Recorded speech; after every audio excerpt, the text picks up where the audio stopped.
Boa tarde, sejam todos bem-vindos a mais um webinar da Abracan. O tema de hoje é a atuação do TRF no combate à lavagem de dinheiro. E o nosso convidado de hoje, chamo ele, que é juiz federal da 11ª Vara Federal de Minas Gerais, Dr. Jorge Gustavo Serra de Macedo Costa.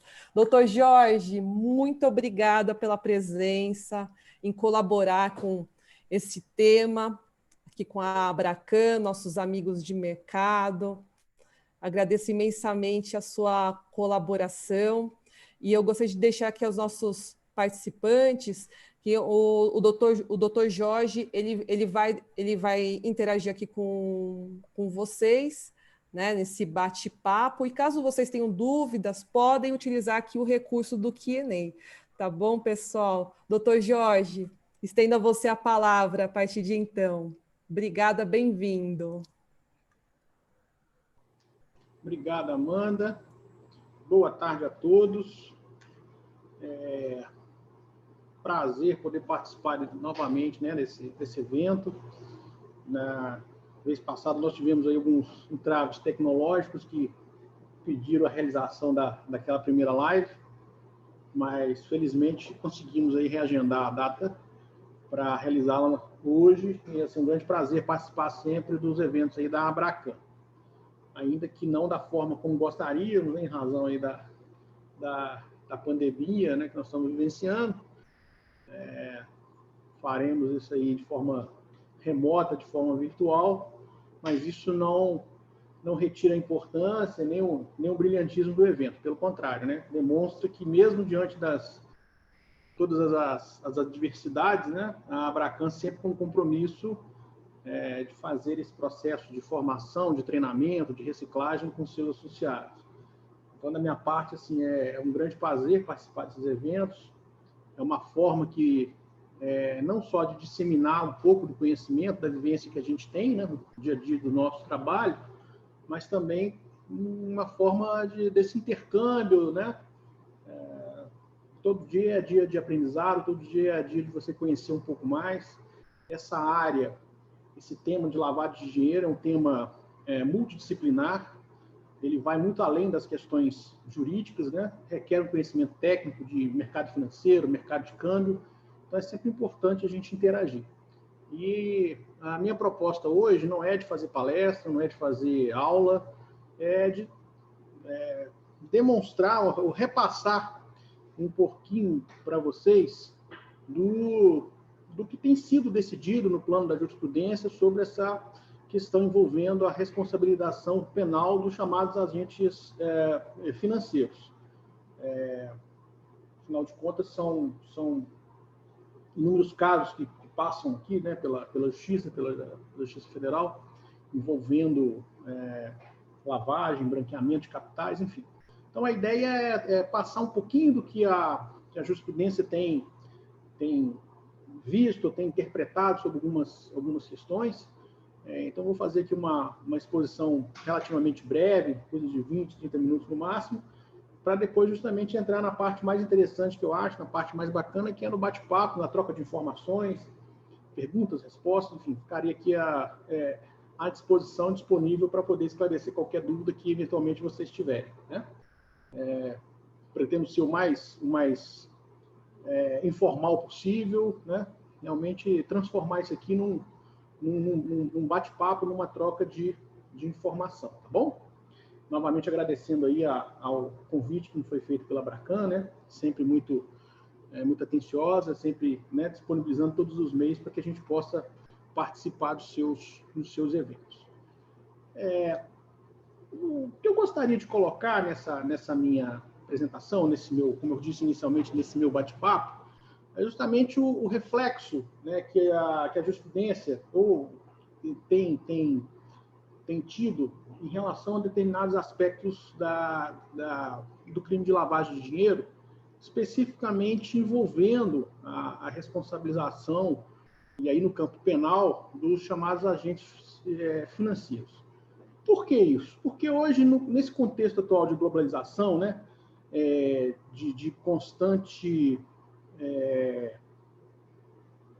de constante, de crescente mundialização das finanças e de rápido desenvolvimento tecnológico, você, de um tempo para cá, aumentou significativamente a facilidade, né, de circulação de bens, de capitais e pessoas, o que cria, inevitavelmente, um cenário, um ambiente favorável ao cometimento de crimes de lavagem de dinheiro. Então, essas enormes possibilidades oferecidas pela atual estrutura financeira global favorecem, toda sorte, a proliferação de uma série de comportamentos que aspiram, melhor dizendo, a introduzir no tráfico econômico legal os grandes lucros obtidos com o resultado da realização de crimes, né? Ou seja, o crime de lavagem de dinheiro é um crime que tem por pressuposto o quê? Tornar lícito, né, algo que foi obtido de forma ilícita. Esse é o principal objetivo de quem promove a lavagem de dinheiro. Ou seja, você sempre pressupõe o cometimento que a gente chama na legislação de crime antecedente, né, de maneira que o que envolve a participação no processo de transformar recursos oriundos de atividades ilegais, né, com origem aparentemente legal, no sentido de quê? De dissimular e ocultar uma riqueza proveniente da prática de crimes, né? E aí eu chego num ponto que é de extrema importância, que é o seguinte: a introdução de recursos ilícitos na economia, né, ou seja, provenientes de crime, e a ocultação da solicitude, depende, invariavelmente, da realização de operações através de instituições ou agentes financeiros. Não há outra maneira hoje de você praticar lavagem de dinheiro sem que você perpasse pelo campo, né, da atuação dos agentes financeiros. Já foi o tempo que nós conseguimos, né, as pessoas conseguiam carregar malas de dinheiro, transportar malas de dinheiro. Por quê? Porque os sistemas hoje de monitoramento, os sistemas de controle são muito rigorosos. Então, cada vez mais quem se utiliza, né, do sistema de lavagem vai se utilizar através de um sistema legalmente estabelecido, legalmente formado, e passa invariavelmente pela questão do sistema financeiro no qual vocês, obviamente, estão inseridos. Então, esse bate-papo aqui pretende justamente abordar justamente isso: em que cenários é possível ou não, né, responsabilizar penalmente agentes financeiros pelo crime de lavagem de dinheiro, a partir do quê? A partir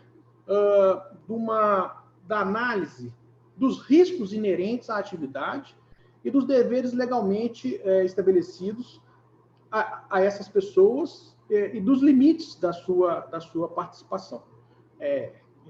Esse é o nosso contexto de hoje, né? Eu gostaria de falar exatamente sobre isso, né?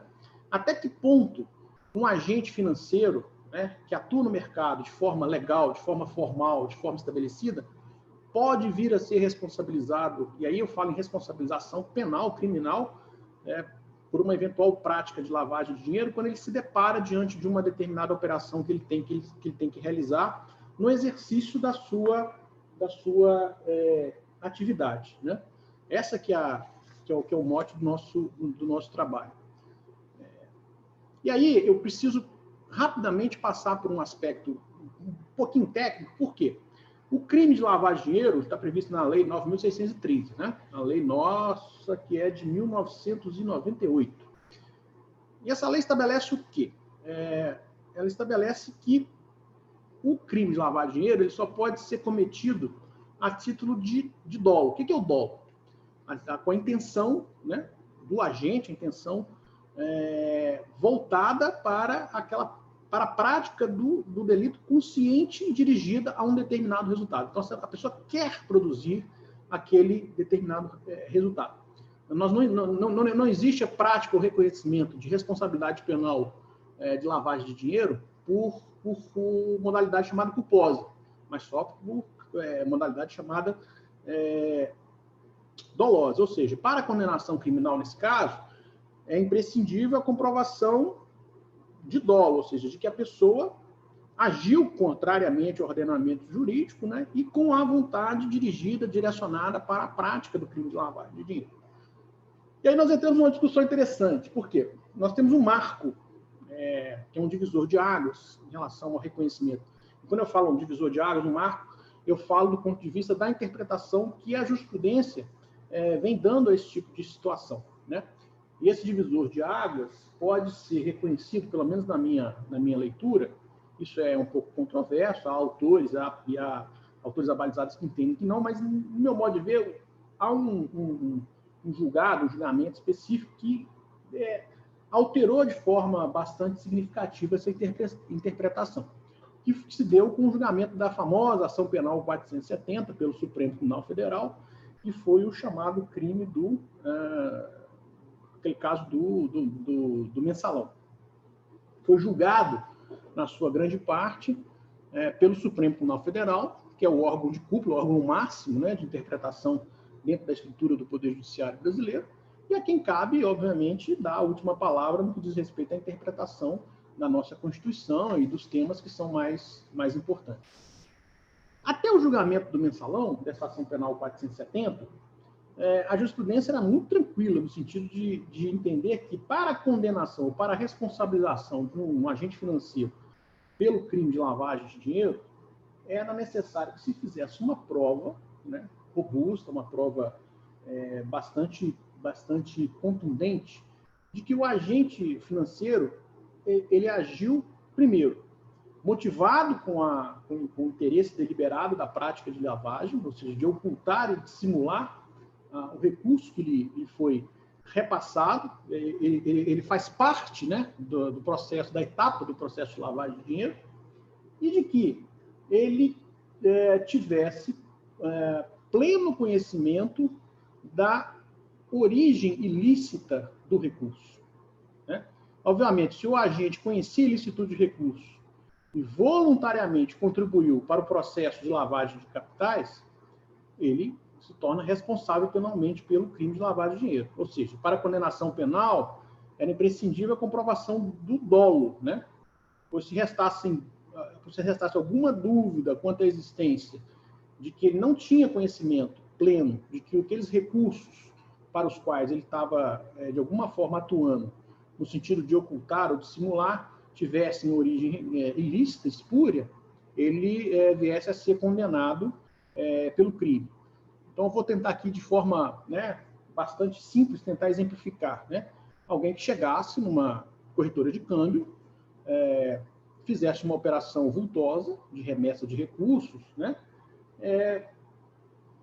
Sem que houvesse, por parte do operador, um prévio conhecimento de que aqueles recursos, né, que estavam sendo colocados dentro da sua corretora tivessem uma origem ilícita, ou tivessem uma origem na prática, por exemplo, de um crime de corrupção, no crime de prevaricação, no crime de tráfico de drogas, né? Ele simplesmente realizaria a operação nos termos em que foi determinado ou solicitado pelo cliente, e se não houvesse uma comprovação, né, de que ele estivesse atuando com conhecimento pleno de que aqueles recursos fossem realmente de origem ilícita, ele pudesse vir a ser condenado criminalmente por isso. Então, até o julgamento da ação penal 470, essa era mais ou menos a interpretação que vinha sendo dada pela jurisprudência em relação a essas situações. Isso ganhou um contorno, de interpretação de forma significativa no curso do processo do mensalão. Por quê? Porque passou-se a entender que, não obstante o desconhecimento, né, prévio de que os recursos tivessem origem ilícita, caberia sim, né, ao agente financeiro um aprofundamento maior no sentido de conhecer a origem desses recursos, de maneira a, de alguma forma, poder evitar, né, que esses recursos pudessem ser introduzidos ou circulados dentro do sistema financeiro, sem que houvesse uma investigação acerca não só da sua origem, mas também de quem tinha a sua completa disponibilidade. Com isso, a partir do julgamento da ação penal 470, passou-se então a admitir o chamado, para a prática desses delitos, o chamado dolo eventual. O que é o dolo eventual? é uma vontade que não se expressa, né, diretamente na prática de um determinado crime, mas, ao mesmo tempo, é uma situação em que o autor assume o risco de produzir um determinado resultado. Em termos gerais, é o famoso não estou nem aí, né? Não quero saber, eu não estou preocupado em saber se esses recursos são de origem ilícita, se não são, eu quero fazer minha operação e ser remunerado pela minha atividade, né? Então, a existência de uma vinculação anterior, né, que até então não era exigida pela jurisprudência como uma condicionante para o reconhecimento da prática do crime, passou a ter uma importância bastante significativa no campo operacional da atividade financeira. Não por outra razão, a própria lei de lavagem de dinheiro, a lei 9.613, com todo o arcabouço, né, os normativos, Banco Central do Brasil, Comissão de Valores Imobiliários, enfim, todos os órgãos, né, de fiscalização, diretos e indiretos do sistema financeiro, passaram, então, a exigir, por parte dos agentes financeiros, uma série de condutas e comportamentos preventivos, né, para que, então, se afastasse justamente esse risco de que o reconhecimento da origem ilícita de um recurso ou não pudesse vir a ser alegada futuramente como causa de exclusão de uma responsabilidade penal por parte do agente financeiro. Entendeu? Então, hoje, a partir dessa interpretação que o Supremo deu no julgamento desse caso, e aí houve obviamente, pela própria hierarquia da decisão, né, uma decisão tomada pelo Supremo Tribunal Federal, ela acaba sendo, invariavelmente, objeto de aplicação por parte, não só dos juízes, mas como também dos chamados tribunais inferiores, no sentido de que um componente motivacional, na medida que muitas vezes o sujeito quer se beneficiar da própria ignorância, pois às vezes, ao fazer isso, permitiria evitar os riscos de incorrer numa responsabilidade de natureza, digamos, de natureza criminal, né? Isso, então, passou a ser reconhecido, passou a ser adotado pela jurisprudência de uma maneira mais rigorosa e mais uniforme. Ainda que com algumas críticas, né, por parte de alguns autores, né, balizados, no sentido de entender que você não poderia responsabilizar de forma objetiva o agente financeiro capaz do delito de lavagem se não houvesse a comprovação cabal de que ele teria, de alguma forma, uma participação direta também no processo de obtenção dos chamados recursos ilícitos, né? Mas, pelo que eu tenho visto, pelo que eu tenho notado, nas mais recentes decisões, né, dos diversos tribunais, os tribunais regionais federais, o Superior Tribunal de Justiça, essa interpretação que foi dada no âmbito do julgamento da chamada Ação Penal 470 é a que está efetivamente prevalecendo até o presente momento. Então, nós temos que para a configuração, né, do delito de lavagem de dinheiro, ou para a configuração, melhor dizendo, da responsabilidade criminal do agente financeiro numa eventual operação de lavagem de dinheiro, tem se exigido, em regra, três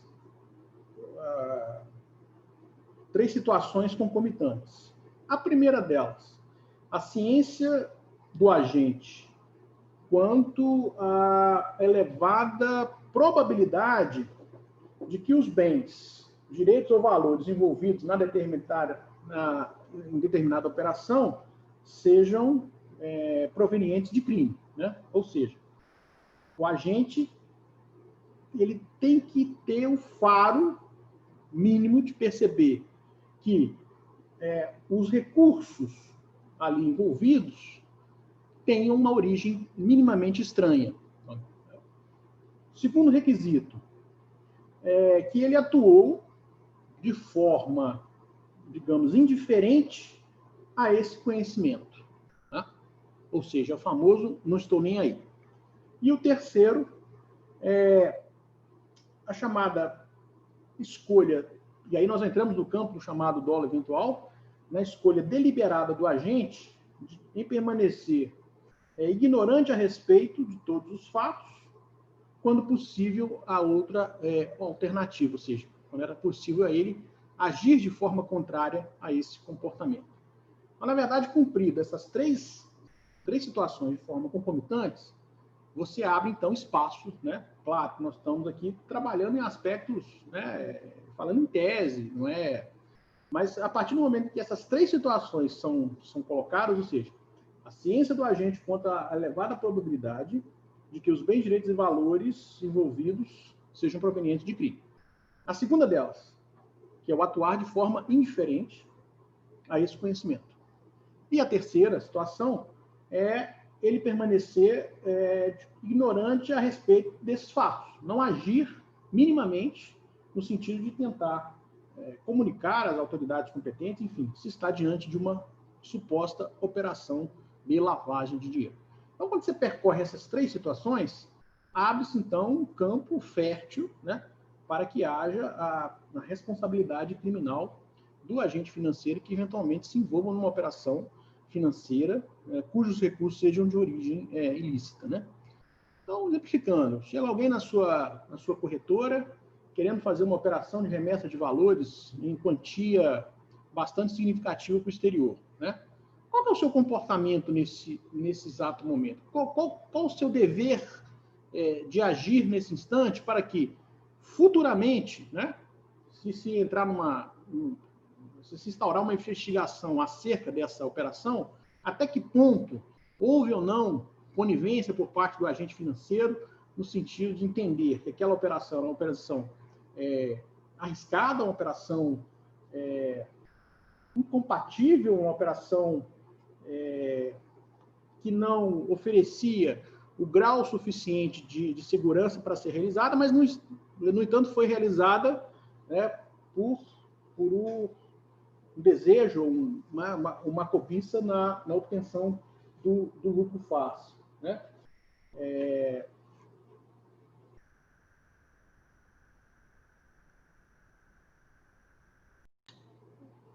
Eu tenho aqui um entendimento de que não tem como você entender a atividade financeira, de mercado financeiro, sem que você entenda que, concomitante a ela, existe um elemento risco. Qualquer operação financeira é uma operação que envolve uma dose de risco, né? Mas ela envolve uma dose de risco que pode ser objeto de um controle, pode ser objeto de uma prévia investigação. Então, esse risco ele pode ser controlado, esse risco ele pode ser dosado, ele pode ser minimizado, né? Ou seja, para o regular funcionamento do sistema financeiro, você tem chamado princípio de confiança, que deve ser necessariamente aplicado entre os diversos setores e agentes de uma instituição, né? Numa relação mútua que deve ser de confiança, mas ao mesmo tempo de responsabilidade entre cliente e operador, né? Então, o princípio da confiança por si só, ele não pode ser entendido como um escudo do agente financeiro se proteger, alegando que acreditava na boa-fé do cliente, né? Na medida em que, na realização daquela determinada operação, não tenham sido tomadas as devidas cautelas para se garantir o nível do chamado risco permitido. Então, nós chegamos na chamada linha tênue, né? O princípio da confiança, somado ao cumprimento de deveres legais do agente financeiro, e esses deveres legais hoje estão muito bem estabelecidos pela legislação, não só pelas leis, mas pelos chamados normativos, né, do Banco Central, nas suas resoluções, nas suas portarias, Comissão de Valores Imobiliários, enfim. Então, esse princípio da confiança, somado ao cumprimento desses deveres legais, são aptos a configurar o risco permitido da operação e tornar a conduta do operador livre de qualquer responsabilização de natureza de natureza criminal, ou seja, a permissibilidade do risco, né, a meu ver, passa, portanto, por uma avaliação da observância por parte do agente financeiro dos chamados deveres estabelecidos em lei, né? Nesse sentido, as instituições financeiras, em cujo cenário a atividade de câmbio se insere, deve o quê? Colaborar para a existência e manutenção de um sistema de controle de risco do sistema financeiro, né? Em níveis chamados níveis aceitáveis, de maneira que para que você crie uma segurança dentro do próprio setor, né? Nesse caso, então, eu acho que você se afasta, né, de uma possível responsabilização criminal. Mas a partir do momento em que esses dois elementos, né, o tipo de confiança e cumprimento de deveres legais forem inobservados, você já entra num campo bastante complicado no que diz respeito à possibilidade de um possível enquadramento de responsabilização, né? Então, dentro dos chamados deveres das instituições financeiras, o que eu reputo mais importante na realização de uma operação para que você evite o enquadramento de natureza criminal? Bom, identificação e cadastro do seu cliente, né? Aí nós vamos entrar em regras de compliance, né? Conheça o seu cliente. Quem que é a pessoa que está fazendo a operação dentro da sua empresa, dentro da sua instituição financeira? Eu conheço essa pessoa tem tradição na realização de operação de câmbio, né? Hoje você tem inúmeros instrumentos de pesquisa, inúmeros instrumentos de cadastro, cadastros de outras instituições financeiras, cadastros de mercado, enfim. Você tem uma maneira de atuar para saber que a pessoa que está sentada no outro lado da mesa, né, tem porte, tem capacidade financeira de estar realizando uma operação vultosa envolvendo recursos, né? Então, esse é o primeiro aspecto, né? Conheça o seu cliente, eu tenho que saber com quem que eu estou lidando, né? O segundo, importantíssimo que o registro de todas as transações financeiras, a documentação de todas as transações, a documentação de todas as manifestações. Se o meu cliente me manda um e-mail, se o meu cliente me manda um WhatsApp, se o meu cliente me manda uma correspondência, enfim, isso tudo tem que estar documentado, porque lá na frente, né, se eventualmente eu vier a me envolver numa situação, numa investigação de crime-lavagem, eu tenho como fazer uma demonstração, uma prova relativamente razoável, mínima, de que eu estava atuando não por vontade própria, mas mediante a solicitação, né, de alguém que procurou a execução de um serviço que é absolutamente lícito, legal, de uma operadora de câmbio que se encontra devidamente registrada e autorizada a funcionar junto ao Banco Central do Brasil, né? Terceiro, o dever geral de compliance, né? Que são políticas e procedimentos e controles internos, né? Que talvez seja aí dos mais importantes procedimentos atuais, né? Você tem regras de compliance dentro da sua empresa, né? E quando eu falo regras de compliance, regras em escalas inferior, escala superior, que passem, né, por deliberação em escalas diferenciadas, para que não se concentre numa determinada. Então, por exemplo, isso é muito comum, por exemplo, nas chamadas operações de alçada, né? Não, eu vou fazer aqui uma transferência no valor de, sei lá, $1.000, $2.000. Então, um determinado, né, setor tem autonomia para fazer isso. A partir do momento que isso, né, se eleva para uma determinada faixa maior de recursos, aí eu tenho que ter um novo nível, né, um outro nível de hierarquia dentro da empresa para que isso possa ser objeto de deliberação. Então, é importante a existência, ou pelo menos a demonstração, né, da existência dentro da sua empresa, que você tem sistemas de controle, sistemas de duplo cheque, né? Não só uma única pessoa responsável em autorizar uma determinada operação. Porque se eventualmente essa pessoa vier a incorrer em uma ilicitude, você tem um outro sistema que pode atuar no controle e inibir a realização de uma operação que possa eventualmente caracterizar uma operação de lavagem de dinheiro, né? Isso é muito importante. Terceiro, ou melhor, quarto, a manutenção no seu cadastro atualizado e atendimento às requisições das autoridades de controle financeiro, mais especificamente Banco Central e do COAF, né, que é nosso órgão de inteligência financeira. Isso é importantíssimo. E, por fim, um dever que é inerente ao exercício da atividade, porque vocês são a ponta do sistema, que é o dever de comunicação às autoridades competentes de transações suspeitas ou que possam configurar lavagem de dinheiro. Essa é a mais importante. Nós já tivemos uma época em que se dizia o seguinte, né? De quem que era o gerente era mais amigo? Do delegado que conduzia a investigação ou do seu cliente? Né?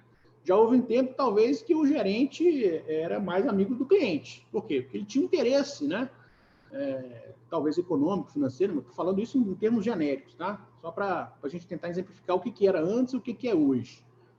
Então, se ele se deparava com uma determinada operação em que ele suspeitava que aquela operação ela tinha elementos, tinha um cheiro de lavagem de dinheiro, falou assim, ó, se eu fizesse a comunicação às autoridades competentes, eu vou, entre aspas, né, queimar a minha relação comercial que eu tenho com o meu cliente. Então, já houve época em que, às vezes, o gerente ou o agente financeiro, ele era muito mais amigo, muito mais próximo do seu cliente do que das autoridades. Isso sofreu uma mudança substancial a partir não só da edição da lei de lavagem, mas como após essa mudança desse cenário da própria jurisprudência. Né? Por quê? Porque hoje você tem esse dever legal. Né? Então, você pode realizar a operação está documentada, a operação está materializada, eu fiz o cadastro do meu cliente, eu apurei que o meu cliente, né, possui, em tese, em porte, ou uma dotação patrimonial suficiente para poder... Mas, se de alguma forma ela se enquadra, né, dentro daquelas situações que a resolução do Banco Central fala, de operações suspeitas de lavagem, independentemente da minha relação com esse cliente, eu tenho um dever legal de fazer essa comunicação aos órgãos competentes. Daí para frente, o que vier a acontecer não é responsabilidade minha. Né? Nós estamos lidando no chamado campo das probabilidades. Se a operação de fato é uma operação de lavagem de dinheiro ou não, isso não caberá ao agente financeiro dizer. Caberá às autoridades, né, após um processo de investigação, mas eu tenho que fazer o dever de comunicação. Né? Então, claro que, por si só, a desobediência, né, dos deveres legais pode não ser suficiente para configurar o crime de lavagem a participação por parte do agente financeiro, que pode ter ocorrido por uma situação de imprudência. Mas, de todo modo, isso se insere dentro daqueles elementos que eu falei lá atrás, né, do chamado atuar de forma em situação de ignorância, né? Aquela história, eu não quero enxergar que isso aqui possa vir a ser uma operação de lavagem, de maneira que eu não vou fazer comunicação a algumas autoridades competentes para que eu não me envolva nisso, ou por aqui, de alguma forma, eu não entre aspas, né, eu azede a minha relação comercial, a minha relação financeira que eu tenho com o meu cliente. Então, são situações que, às vezes, vão sendo pontuadas no curso do processo, vão sendo pontuadas no curso da investigação, e aí que nós conseguimos aprofundar e enxergar realmente qual que era a verdadeira intenção do agente financeiro diante daquilo. Pode ter sido um descuido? Sim. Pode ter sido um lapso quanto ao procedimento? Sim. Mas pode ter sido também uma situação de ignorância chamada deliberada, para que eu, então, atuasse de forma indiferente, e ao fazê-lo, eu acabo, então, incorrendo no chamado dolo eventual, né, que hoje a jurisprudência tem reconhecido como sendo necessária e suficiente para o reconhecimento da responsabilidade criminal do agente financeiro, né, nessas operações. Então, e aqui eu já vou caminhando um pouco para o final, para a gente justamente abrir essa parte de debate, que eu acho mais interessante. O recado que eu posso dizer, que eu posso dar a vocês em relação a essa interpretação, a essa aplicação que a jurisprudência atual vem dando a esses casos, é justamente nesse sentido, né? Já se foi o tempo em que se dizia, diante desses casos, diante dessas operações, em que o agente financeiro virava e disse, não quero saber, né? não quero saber, eu fiz a operação, né? Fiz a remessa, mas hoje é o do que eu deveria saber e como eu deveria atuar, né? Então, não basta apenas que eu me depare, eu me satisfaça com aqueles requisitos mínimos, né, necessários para a realização de uma operação financeira, mas eu tenho que ir muito mais além, né, e me preocupar, sim, com situações anteriores, de saber com quem eu estou lidando, com quem eu estou operando, as informações que eu tenho sobre esse cliente, o cadastro que eu tenho sobre esse cliente, o registro dessas informações de maneira mais transparente possível, o atendimento às requisições e solicitações das autoridades competentes pela investigação e, em último, como eu havia ressaltado, o dever legal de fazer a comunicação em caso de operação suspeita, né? Então, diante desse cenário, é que você consegue fazer separar o joio do trigo, né? Um discrimen em saber quem efetivamente atuou, né, para proporcionar ou propiciar uma prática de operação de lavagem, ou quem exerceu a sua atividade de forma lícita, de forma responsável e que percorreu, né, todas as etapas, todos os degraus de cuidados, né, para que, eventualmente, se lá na frente essa operação vier a ser contestada, eu tenho como fazer a demonstração, a comprovação de que eu atuei de forma certa, atuei de forma correta, me cercando, né, de todos os cuidados legais para dizer assim, olha, não tem envolvimento em relação a isso, eu cumpri a minha função, cumpri a minha etapa, eu atendi os requisitos da lei, tá? Eu procurei saber, né? Ninguém tem estrela na testa, então às vezes a pessoa que senta para fazer uma operação, ela, né? Hoje nós temos um campo fértil no plano da lavagem, na realização das operações, né? Existem, infelizmente, né, no sistema, pessoas, empresas que estão especializadas em criar operações para facilitar o fluxo de recursos, e às vezes não, e invariavelmente essas operações passam pelo mercado financeiro, bancos, operadoras de câmbio, seguradoras, enfim, né?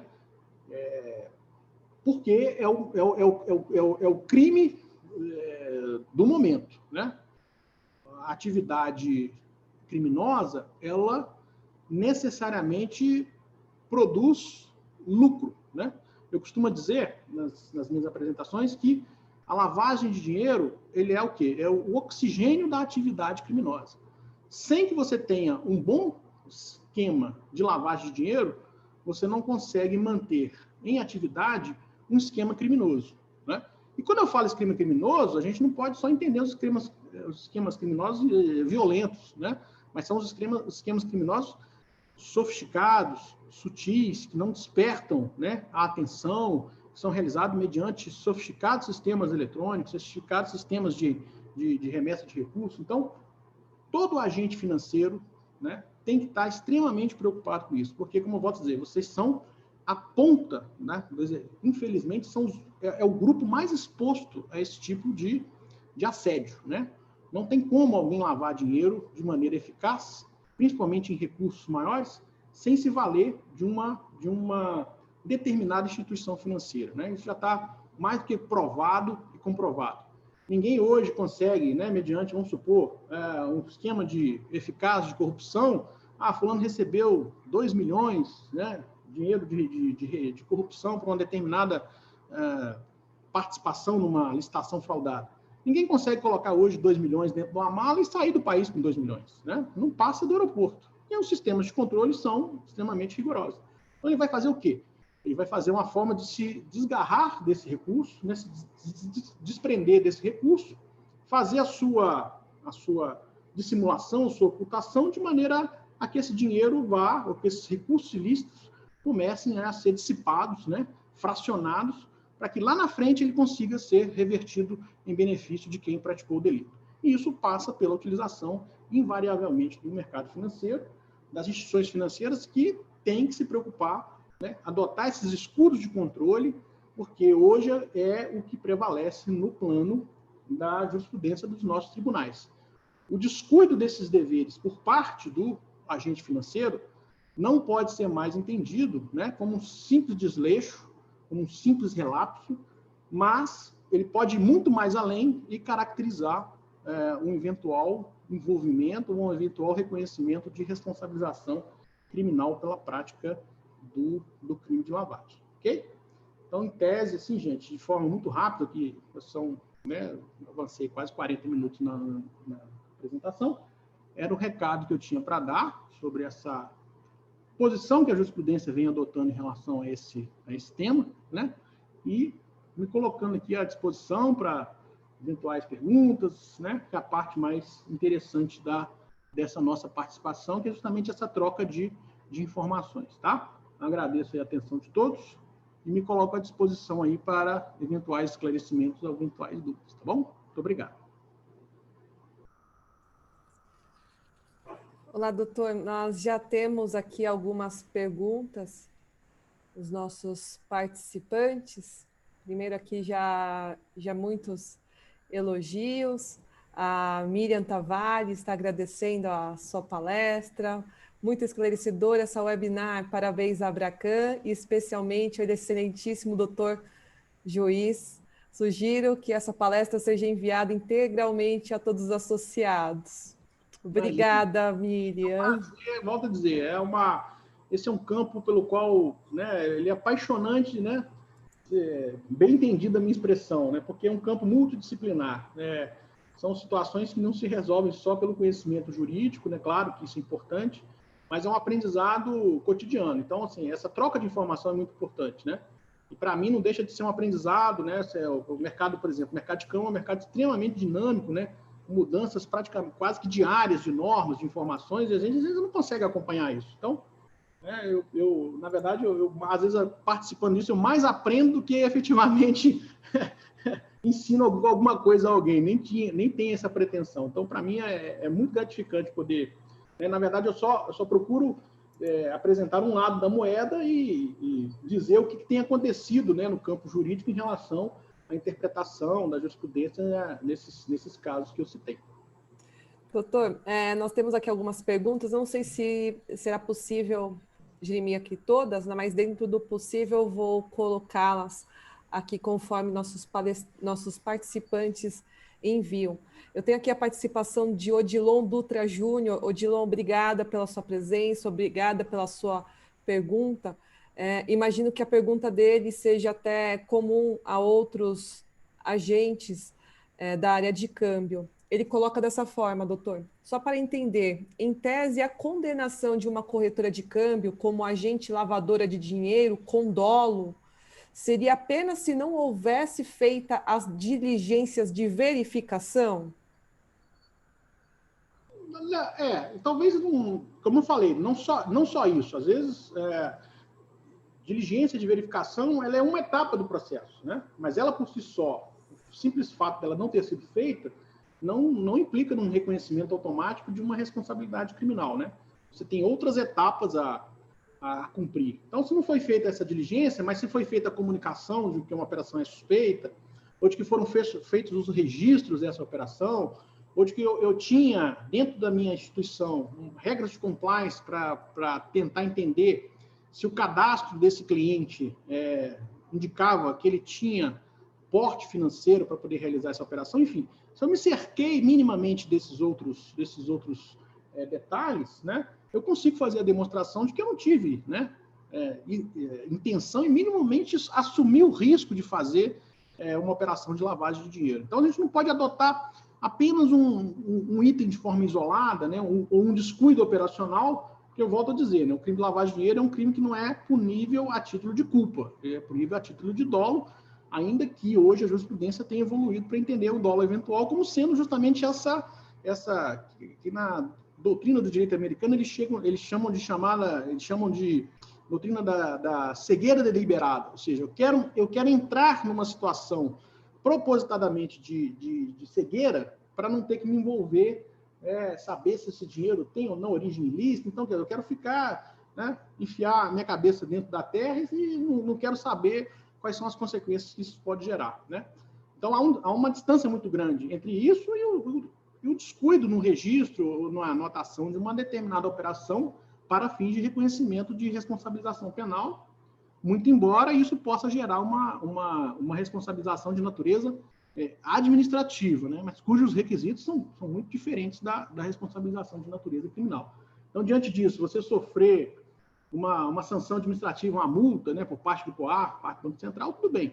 Mas para gerar responsabilização criminal, eu acho que aí é uma distância, um caminho muito grande a percorrer.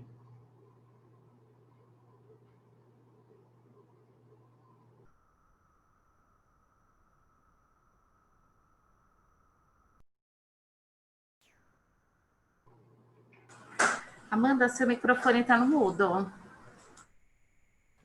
Poxa, pessoal, me desculpe, eu não percebi. Deixa eu retomar. Obrigada, Renata. Inclusive, é o que eu tinha passado quando eu estava mudo, doutor, que o Odilon, ele agradeceu aqui a palestra, né? Elogiando, ótima palestra, muito técnica e muito direta ao ponto. Muito obrigada pela participação, Odilon. Aqui nós seguimos com uma outra pergunta. Esse participante ele não deixou aqui um nome aqui para nós. Ele faz uma menção, doutor, da circular 3978. Ele coloca da seguinte forma: a circular 3978 fala da abordagem baseada em risco, dando uma certa liberdade para a instituição financeira dizer qual o risco ela pode ou não absorver em sua política. Aí ele pergunta: o dólar eventual se figura como nessa situação? Há exemplos? Não, eu acredito que não, porque, como eu falei, o risco ele é inerente à própria atividade financeira. O que eu acho, no meu modo de entender, o que quis dizer a resolução nesse caso, até que ponto esse risco, essa operação pode comprometer a rigidez ou a sanidade financeira da instituição que realiza aquela operação. Então, na verdade, isso aí mais serve como um elemento de avaliação por parte do agente, até que ponto essa operação ela pode, de uma certa forma, abalar a estrutura financeira da minha empresa, né? da minha instituição. Então, eu tenho uma interpretação um pouquinho diferente em relação a esse dispositivo da resolução, no que diz respeito ao elemento risco. Eu não vejo o risco aí como sendo o risco de que como um descuido, né, dos requisitos ou da verificação que eu posso fazer no sentido de tentar me cercar de uma proteção mínima para entender que essa operação não é uma operação que envolva recursos lícitos ou que o agente não seja um agente suficientemente capacitado do ponto de vista financeiro para realizá-lo.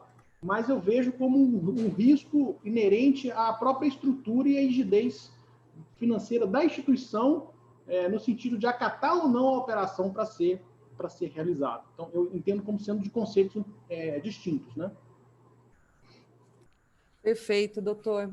Eu tenho aqui também a participação de Evandro Clementino. Obrigada pela sua dúvida, Evandro, e pela sua participação.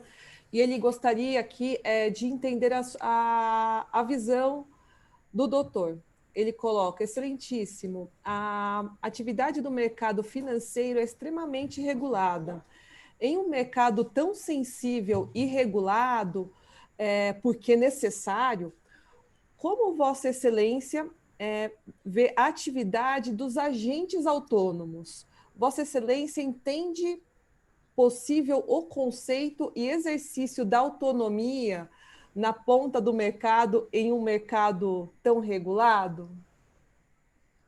A autonomia ela não pode representar um desapego à regulação. Então, o fato de eu não pertencer no exercício dessa atividade a uma estrutura grande, uma estrutura complexa, em que você tem justamente sistemas de controle, isso não me dá um livre passe para que eu também me descuide desses sistemas ou desses métodos, né, de proteção para avaliar se a operação que eu estou me envolvendo, ainda que na condição de autônomo, ela desperta, né, algum tipo de suspeita sobre a sua licitude, né? Então, o fato de eu atuar de maneira autônoma, no meu modo de ver, não me retira essa responsabilidade, né? Porque às vezes você pode entender assim, eu sou um autônomo, então eu não tenho uma estrutura de compliance, então eu não tenho como fazer uma investigação, me aprofundar, consultar cadastros para saber se aquela operação que eu estou intermediando, ela é uma operação suspeita de lavagem de dinheiro, né?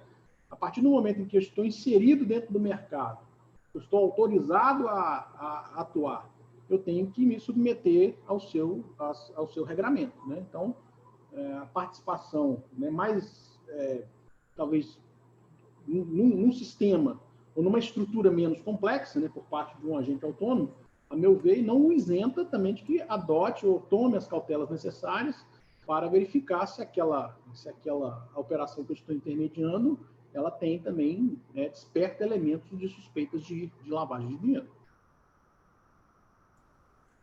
Ai, perfeito, doutor. Nós estamos aqui chegando ao nosso tempo final e eu tenho aqui uma dúvida de Ricardo Santos. Ele, primeiramente, parabeniza pela palestra, para ampliação da nossa visão sobre nossa responsabilidade no processo. Aí ele questiona, doutor, gostaria de entender como fica a nossa responsabilidade em remessas que não são apresentadas o beneficiário final, exemplo, quando nos deparamos com fundos ou trust no beneficiário. Mesmo que validemos a origem dos recursos, não conseguimos validar o destino. Porque isso aí tem muito mais a ver com a característica da operação, que são institutos, não digo nem jurídicos, mas são criações que foram feitas pelo mercado financeiro, que, na verdade, elas impossibilitam de você fazer talvez a real identificação do beneficiário do recurso, né? Na verdade, um trust, ele não tem, na verdade, é uma ficção, né? Você não tem uma pessoa propriamente que recebe aquilo, mas você tem um beneficiário na ponta final que é oculto, né? Isso é da própria natureza do instituto que foi criado. Mas hoje você tem, principalmente por parte da Receita Federal, uma série de regulamentações que obriga, né, as pessoas que fazem a operação de identificar nas suas declarações quem é o verdadeiro beneficiário econômico, beneficiário financeiro dessa operação. O mais importante nesse caso aí primeiro, você se documentar de tudo dessa transação, verificar se o emitente do recurso, né, possui um cadastro suficientemente robusto para poder suportar uma operação dessa natureza e, por último, caso haja alguma desconformidade, alguma suspeita em relação aos requisitos de validade dessa operação, e se ela se enquadrar dentro de uma daquelas situações que estão previstas na resolução do Banco Central do Brasil, fazer a comunicação às autoridades competentes. Eu acho que se você percorrendo essas etapas, né, você se livra de qualquer possível responsabilização criminal por uma eventual descoberta de que essa operação que foi feita decorreu de uma operação de lavagem de dinheiro.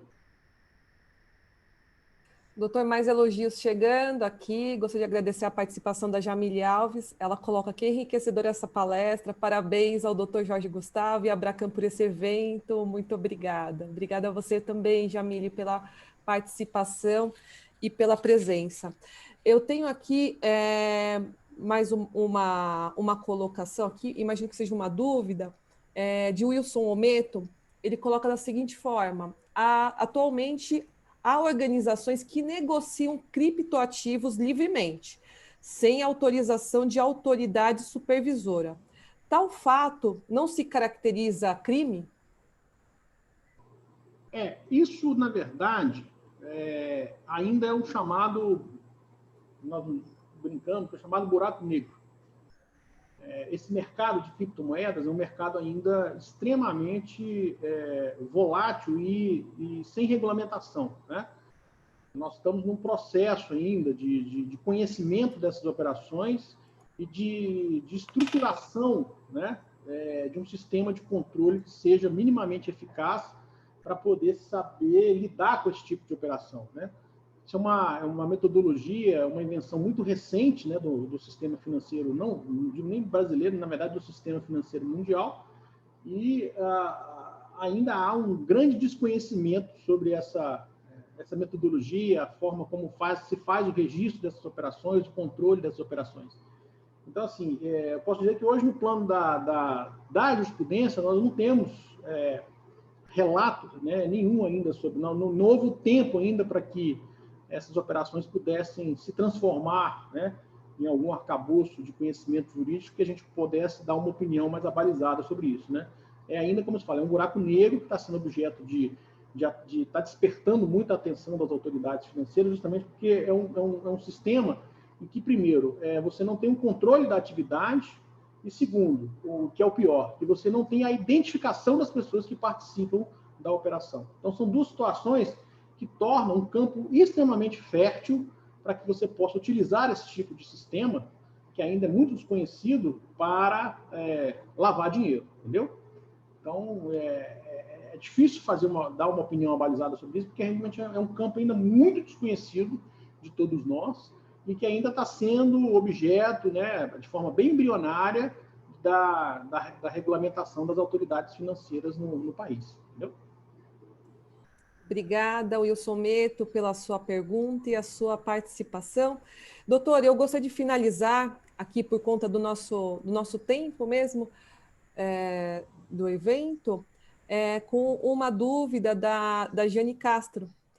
Jane, muito obrigada pela sua dúvida, sua participação. Ela colocou excelente. Em relação à responsabilidade do diretor responsável de PLD, este muitas vezes está longe do processo e havendo a possibilidade de um agente interno atuar de maneira criminosa e os monitoramentos internos não forem suficientes para identificar essas questões, o senhor acredita que a demonstração por parte da instituição financeira, que tomou todas as medidas relativas a um programa de compliance, serem maduros? Pode ser, a exemplo da lei de anticorrupção, um fator mitigante? Não tem dúvida. Eu acho que isso aí é uma demonstração de que não existe sistema de controle infalível, tá? No mundo. Não existe. Né? Então, principalmente dentro de uma grande organização financeira, né? De um banco, você possui inúmeras filiais, às vezes uma diretoria de controle, ainda que se cerque de todos os cuidados, né, operacionais, né, seria ilusório entender que você pode se cercar de forma 100% segura de que uma determinada pessoa que faça parte e integre, né, essa estrutura de forma intencional possa tentar violar de maneira a propiciar ou permitir de forma criminosa que uma operação de lavagem seja realizada. Mas daí entra aquele que eu falei em relação aos chamados sistemas de duplo cheque, de controle, né? Às vezes, uma determinada operação pela sua alçada, ela não pode passar apenas pelo crivo, pela autorização de uma única pessoa, né? É importante que dentro da estrutura você tenha diversos níveis de controle para que um determinado nível possa fazer o controle em relação a outro, né? Isso acontece muito em aviação, eu costumo dizer muito em aviação. A gente entra no avião, vocês podem verificar o seguinte, né? A tripulação vai, quando o piloto faz lá, cheque de portas. O que é o cheque de portas? Os comissários, um controla o trabalho do outro. Então, o cara que fechou a porta da frente, ele vai lá para o fundo para verificar se o cara que fechou a porta do fundo fechou corretamente e vice-versa. Então, dentro da instituição financeira, isso é muito importante. É chamado duplo cheque. Né? São níveis diferenciados de controle justamente para você evitar que uma única pessoa possa ter autonomia para autorizar a realização de uma operação que tenha elementos robustos de suspeitos de lavagem de dinheiro. Mas a partir do momento que você toma esses cuidados, obviamente você mitiga substancialmente, né, a possibilidade da realização, o risco dessa operação ilegal. Ou de uma operação ilegal, melhor dizendo.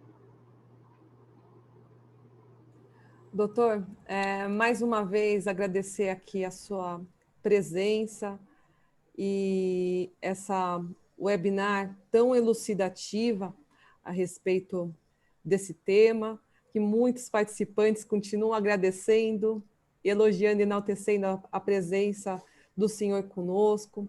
Seja sempre bem-vindo. E eu gostaria de deixar aqui as considerações finais com o senhor. Eu volto a dizer aquilo que eu falei no introito, que para mim é assim, uma enorme satisfação poder participar desses eventos, né? Eu acho que isso, paralelamente ao exercício da minha atividade profissional, eu acho que é uma função social que eu tenho, de tentar minimamente disseminar esse tipo de conhecimento, né? Isso é um tema extremamente complexo, né? Volto a dizer, multidisciplinar. Então, a participação nesse tipo de evento é sempre muito enriquecedora, não só para mim, né? Na minha contribuição, no sentido de poder efetivamente fazer a troca dessas informações, desse tipo de conhecimento, porque isso aqui, como eu falei, espraia ao ao conhecimento jurídico, né? E volto a enaltecer, a elogiar a Abracan nessa sua, né, postura de sempre estar preocupada com a atualização, a formação, né, a reciclagem dos seus associados, né, mesmo diante de todas as adversidades aí, né, que nós estamos vivenciando por esse momento delicado pelo qual nós passamos, né, se Deus quiser vai passar, e que a gente possa, num breve, né, futuro, se Deus quiser, estarmos juntos novamente, presencialmente, nos eventos, né, trocando informação, trocando ideias. Então, assim, sempre que possível, sempre que eu tiver disponibilidade, a nossa vida aqui é um pouco agitada, mas é um prazer poder participar, poder, né, contribuir. Eu acho que vocês, nesse ponto, a associação exerce uma função social muito importante. Porque, na verdade, todos nós, né, é do mundo econômico, é do mundo desenvolvido, o ganho econômico, o ganho financeiro, né? Todo mundo quer ser, obviamente, bem-sucedido, mas que nós sejamos de forma lícita, né? Como eu falei, por mais que você tenha atividade de lavagem dentro de um sistema financeiro, é um indicativo ruim, porque é um indicativo de que isso, na verdade, é um fomento, né, de que você tem uma atividade criminosa permanente em funcionamento. Então, quanto mais a gente conseguir evitar essa situação, né, com certeza estamos contribuindo para um mundo melhor. Então, e vocês são os olhos, né, de certa forma, da sociedade, porque estão, como eu vou dizer, na ponta da operação, na ponta do sistema, né? São os mais expostos a esse tipo de situação, esse tipo de assédio. Então, esse tipo de preocupação, esse tipo de formação, de reciclagem, né, de quem opera cotidianamente no mercado é muito fundamental, porque, no meu caso, quando eu recebo alguma coisa aqui, é de algo que já aconteceu, né? É que é algo que já eclodiu, que já explodiu, que poderiam ter acontecido se os sistemas de vigilância tivessem funcionado de forma mais eficaz, né?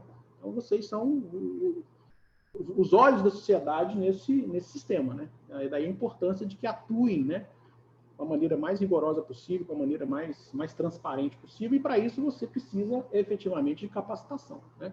Então, deixar aí os elogios à associação por essa preocupação, né, com seus associados, e me colocar aí à disposição sempre que eu puder, de alguma forma, contribuir com esse processo, tá bom? Doutor, receba mais uma vez nossos agradecimentos em nome da diretoria da Abracan, nessa temática que é de um apoio fundamental ao nosso mercado. Mais uma vez, muito obrigada. E eu gostaria de também já de aproveitar e deixar aqui a todos vocês convidados que amanhã nós seguimos com mais uma webinar com o tema Saiba Mais e tire suas dúvidas sobre o selo de conformidade, o selo de conformidade da Abracan. Eu agradeço a presença e ele vem aí para fortalecer ainda mais o nosso mercado, fortalecer e uniformizar com as melhores práticas. Conto com a participação de todos vocês. Doutor, mais uma vez, obrigada. Desejo a todos vocês uma ótima tarde. Nos vemos amanhã. Até. Até logo. Obrigado. Um abraço a todos aí. Obrigada, doutor. Até. Tchau, pessoal. Obrigada pela participação de todos vocês. Grande abraço.